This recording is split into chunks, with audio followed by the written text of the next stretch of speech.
जय हिंद दोस्तों, स्वागत है आप सभी का कल्पाक्ष के डेली करंट अफेयर सेशन में। चलिए बात करते हैं 8 अगस्त 2025 के उन करंट इवेंट्स के बारे में जो आपके एग्जाम के लिए काफी महत्वपूर्ण होने वाले, साथ ही तय करने वाले हैं आपकी सिलेक्शन की दिशा को।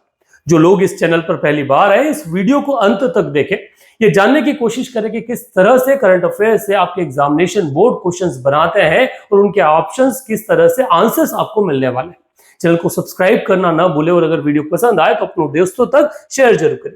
चलिए बात करते हैं आज के पहले महत्वपूर्ण इवेंट या न्यूज के बारे में जहां से क्वेश्चन बनने की संभावना है। वर्तमान में मानसून सेशन चल रहा है। एक तरफ का मानसून सेशन जिसमें आप डेडलॉक देख रहे हो, जो लगभग हिंदी इंग्लिश सभी न्यूज चैनल्स पर दिखाया जा रहा है कि पार्लियामेंट में क्या हो रहा है, विरोध प्रदर्शन कैसे हो रहा है, पार्लियामेंट चल नहीं रहा है। वहीं दूसरी तरफ पार्लियामेंट में मिनिस्टर से कई सारे सवाल पूछे जा रहे हैं, तारांकित अनतारांकित मींस स्टार्ड एंड अनस्टार्ड, जिसका जवाब लिखित और ओरल वे में मिनिस्टर्स द्वारा दिया जा रहा है। अब वो न्यूज बनती है और वहां से सवाल जो है हमने कई बार एग्जामिनेशन में देखे।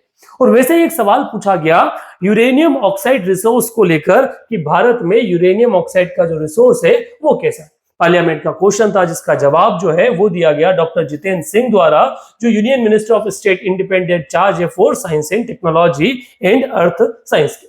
राज्यसभा में अपना जो जवाब दाखिल किया गया उसमें उन्होंने कहा कि atomic minerals directorate for exploration and resource, जो एक कॉन्स्टिट्यूट यूनिट है डिपार्टमेंट ऑफ एटॉमिक एनर्जी की, उसने ये बताया है कि किस तरह से उन्होंने रेयर अर्थ मटेरियल जैसे uranium, thorium, niobium, tantalum, beryllium, lithium, zirconium, titanium, इन सभी का एक क्या किया है, एक रिसोर्स वो फाइंड किया है लगभग 47 डिफरेंट डिपॉजिट्स किया लोकेशंस पे, जिनमें आंध्र प्रदेश, तेलंगाना, झारखंड, मेघालय, राजस्थान, कर्नाटक, छत्तीसगढ़, उत्तर प्रदेश, उत्तराखंड, हिमाचल प्रदेश और महाराष्ट्र प्रमुख।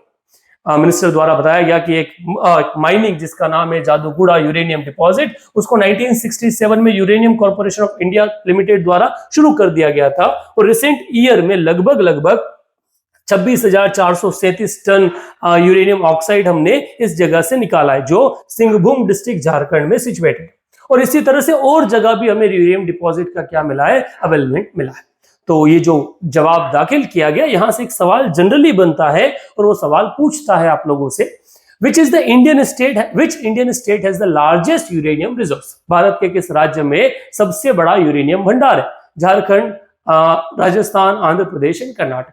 अगर यूरेनियम डिपॉजिट में इंडिया में बात करें तो ऐसा बहुत ज्यादा यूरेनियम हमारे पास अवेलेबल नहीं है, बट इंडियन कॉन्टेक्स्ट में अगर बात की जाए तो Andhra Pradesh is the state जहां पर हमारे पास लार्जेस्ट रिजर्व है अवेलेबल यूरेनियम का। तो C is the correct answer for uranium reserves.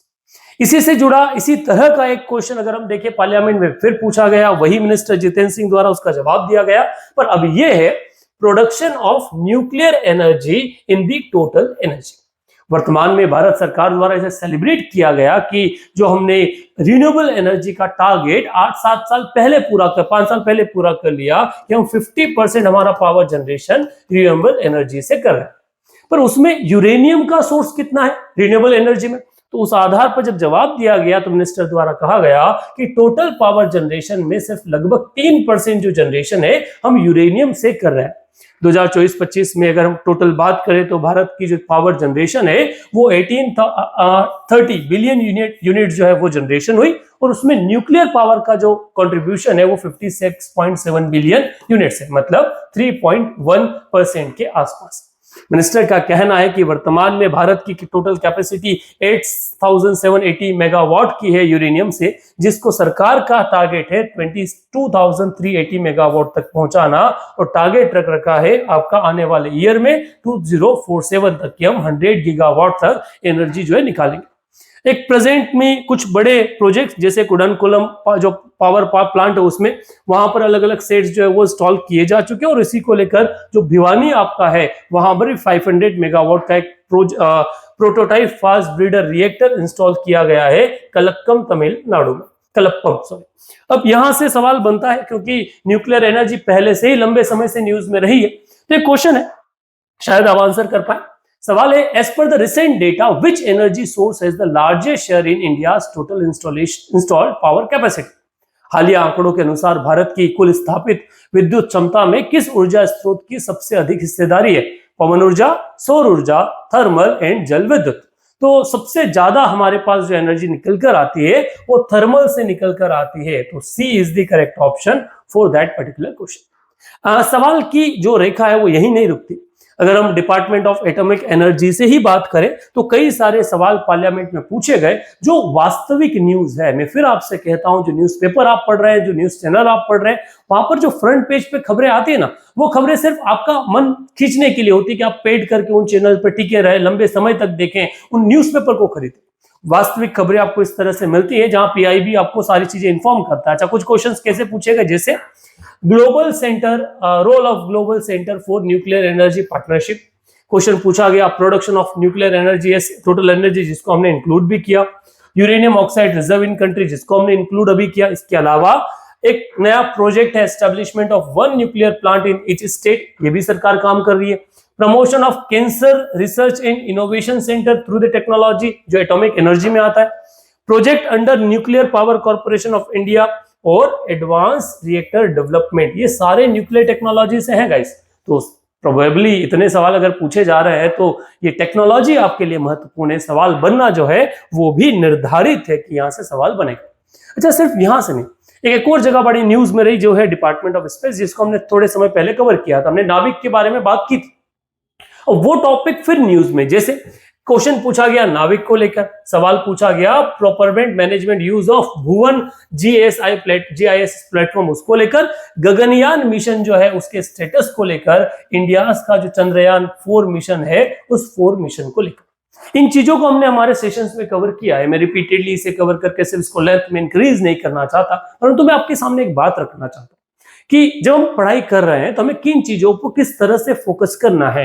अगर आप नोट्स मेकिंग पे जा रहे हैं करंट अफेयर में, तो आपके लिए बहुत बड़ा असेट है पीआईबी, जिसको आप फॉलो कर सकते हैं। और उसके लिए बेस्ट है आप कल्पाक्ष का जो चैनल है इसको फॉलो कीजिए, ये जो सेशंस इनको अडॉप्ट कीजिए। मैं आपको गारंटी देता हूं आपका 99.99% क्वेश्चन जो है वो इस एरा से बन के जाएगा। और शायद एक आध क्वेश्चन कहीं उल्टा सीधा दे दिया, क्योंकि एमपीपीएससी स्टेट की आदत होती है, हाँ हम सॉन्ग्स कवर नहीं कर रहे और बॉलीवुड इसमें नहीं आता, और कई बार बॉलीवुड वैसे क्वेश्चंस पूछे जा सकते हैं। तो ये वो दायरा है। तो इसके अलावा और भी कई सारी न्यूज है, जैसे एक प्रोमिनेंट न्यूज अगर इसी समय के आधार पर जो हमें कवर करना चाहिए वो साइंस एंड टेक्नोलॉजी। अच्छा, मैं एक चीज मिस कर गया, साइंस एंड टेक्नोलॉजी को लेकर भी चीजें न्यूज में, जैसे एक क्वेश्चन पूछा गया आपका आर्टिफिशियल इंटेलिजेंस इन बायोकेमिस्ट, पार्लियामेंट्री क्वेश्चन था विज्ञान धारा स्कीम को लेकर, PP private partnership model under RDI scheme, research and development in India उसको लेकर पूछा गया, इंडिया यूके कोलैबोरेशन को लेकर पूछा गया। तो ये वो चीजें हैं दोस्तों जो आपकी किसमें न्यूज में, पार्लियामेंट को लेकर। तो पार्लियामेंट में सिर्फ बयानबाजी नहीं हो रही, इसके अलावा भी बहुत काम की चीजें होती हैं। आपके मेंबर्स उतने अनपढ़ नहीं है जितना आप सोचते हो, तो महत्वपूर्ण है आप उसको भी फॉलो कीजिए। चलिए अगला एक सवाल, एमएस स्वामीनाथन का biography the man who feed India, उसको रिलीज किया गया है, उनकी 100 बर्थ एनिवर्सरी। इस पे लेकर हमने एक क्वेश्चन जो है वो कल वाले सेशन में पूरा कंप्लीट किया था, बताया भी था हमने एमएस स्वामीनाथन को लेकर। तो उनकी जो बायोग्राफी है उसको रिलीज किया गया, जहां से हमें लगता है कि सवाल पूछा जा सकता है। तो बायोग्राफी का नाम क्या है, the man who feed India. 100 birth anniversary था, इनको father of Indian green revolution के नाम से भी हम लोग क्या करते हैं, जानते हैं। सो ये एक महत्वपूर्ण चीज जहां से आपको कवर करना चाहिए। आज के सेशन में इतना है, क्योंकि बहुत ज्यादा कंटेंट अवेलेबल नहीं, और in that what exactly is required to study, तो उतना ही था। पर जाते जाते एक सवाल आप लोगों से, and that is question of the day. Question है, when is Madhya Pradesh statehood day celebrated? Madhya Pradesh राज्य स्थापना दिवस कब मनाया जाता है? 1 नवंबर, 26 जनवरी, 15 अगस्त, 1 जुलाई। सही ऑप्शंस आप कमेंट बॉक्स में लिखिए और इस चैनल को सब्सक्राइब कीजिए, दोस्तों तक शेयर कीजिए। That's it. आप सभी को रक्षाबंधन की बहुत बहुत शुभकामनाएं।